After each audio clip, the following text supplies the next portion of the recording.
જગ પ્રસિદ્ધ ચોટીલા ચામુંડા માતાજીના મંદિરે દર્શન કરીને કોંગ્રેસના સુરેન્દ્રનગર લોકસભાના ઉમેદવાર ઋત્વિજ મકવાણાએ પ્રચારના શ્રી ગણેશ કર્યા। વાજતે ગાજતે માતાજીના દર્શન કરીને ધન્યતા અનુભવી। સુરેન્દ્રનગર લોકસભા બેઠક ઉપરથી કોંગ્રેસના મોવડી મંડળે ચોટીલાના પૂર્વ ધારાસભ્ય ઋત્વિજ મકવાણાનું નામ જાહેર કર્યું છે, જેને લઈને ઋત્વિજ મકવાણાના સમર્થકોમાં ખુશીનો માહોલ પણ છવાઈ જવા પામ્યો હતો। ત્યારે સમર્થકોએ ફટાકડા ફોડીને ઉજવણી કરી હતી, તેમજ ઉમેદવારી જાહેર થતાં જ ઋત્વિજ મકવાણા અને તેમના સમર્થકો ચામુંડા માતાજીના દર્શન કરવા માટે ડુંગર પર પહોંચ્યા હતા અને માતાજીના આશીર્વાદ લઈને પ્રચાર પ્રસારના શ્રી ગણેશ કર્યા હતા।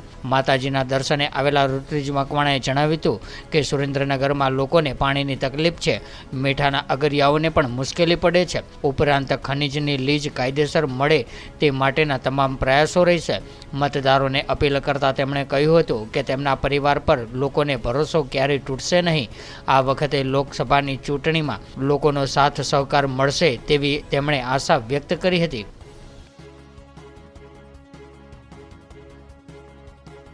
સાહેબ, આજે આપણને લોકસભાની ટિકિટ જે કોંગ્રેસે જાહેર કરી છે, તો ચૂંટણી જીત્યા બાદ તમારા લોકસભા વિસ્તારના પ્રથમ કયા કામ રહેશે?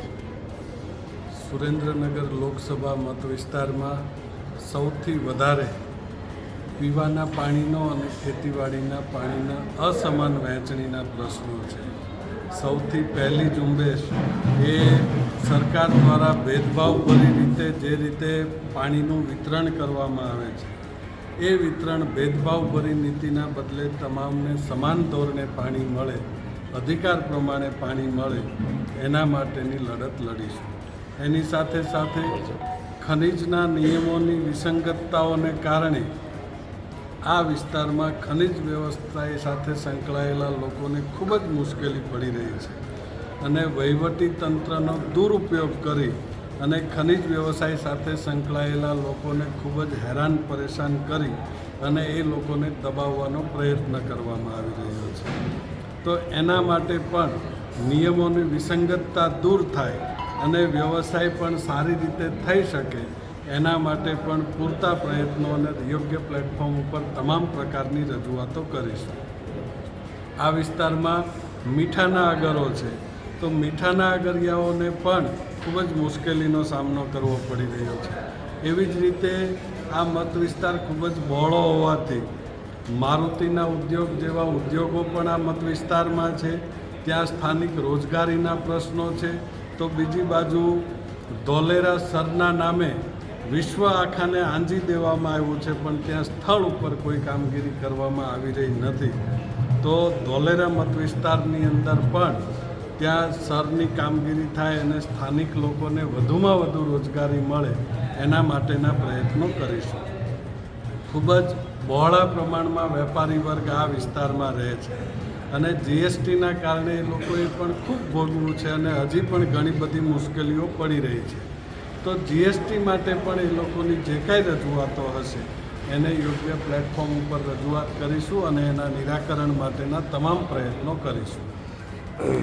ગુજરાતની અંદર કેટલી સીટ લાવે કોંગ્રેસ એવી તમારી, અને આપણે કેટલા મતે જીતી શકીએ એવી તમારી આશા છે? જો કોણ કેટલી સીટ લાવશે એ તો મતદારો નક્કી કરતા હોય છે।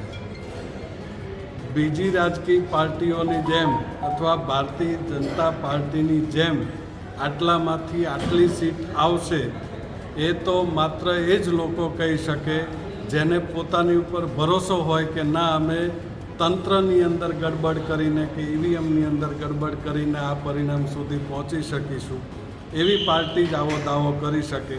બાકી તો લોકોના અને મતદારોના હાથમાં નિર્ણય હોય છે અને લોકો ક્યારે કયો લોક ચુકાદો આપશે એ તો કહેવું અઘરું છે। આમ છતાં એટલો વિશ્વાસ ચોક્કસ છે કે ભૂતકાળમાં પણ આ વિસ્તારના લોકોએ કોંગ્રેસ પક્ષ અને મારી ઉપર ભરોસો મૂક્યો હતો, તો આ વખતે પણ ફરી વખત આ વિસ્તારના લોકો મારી ઉપર ભરોસો મૂકશે એવો વિશ્વાસ છે।